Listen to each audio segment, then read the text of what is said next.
Hello folks, this is Kristen from Wicked Goodies, and here is my Ombre Bling cake tutorial. The pattern on this cake is made out of 4 similar tones of blue modeling chocolate. Here are 2 of the colors. As you can see, I rolled them out quite thin. After the rolled modeling chocolate has had a chance to set up, I begin by cutting circles from it using a small round cookie cutter. I've pre-measured to make sure that it's the right sized cutter for the dimensions of this particular cake.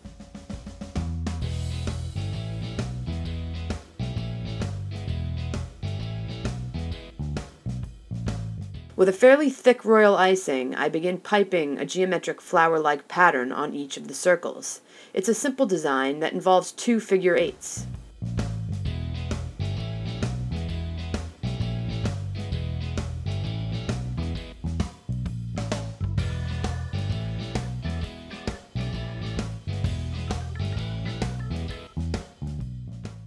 After each 10 or so, I stop and place a small pearl in the center of each flower using tweezers. These silver ones are only meant for decoration, but you can buy almost any color or sized sugar pearl nowadays.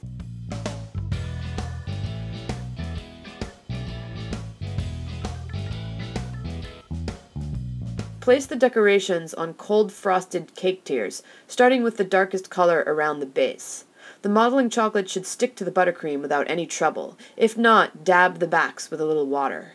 Continue adding rows of decorations from light to dark until the entirety of each cake tier is covered. Here's a peek at how I would go about stacking a cake this big onto a cake stand if I were at a wedding. Each tier has already been fortified in advance with wood dowel supports. I add a piece of parchment paper between tiers when I stack cakes. This makes it easier to slide each tier into alignment once it's been placed down on the buttercream. It also makes it easier to disassemble the cake later on, because that piece of parchment paper will prevent the cardboard of the second tier from sticking to the buttercream finish on the first tier. I check and recheck from every angle that the second tier is squarely in place before I pull out the offset spatula.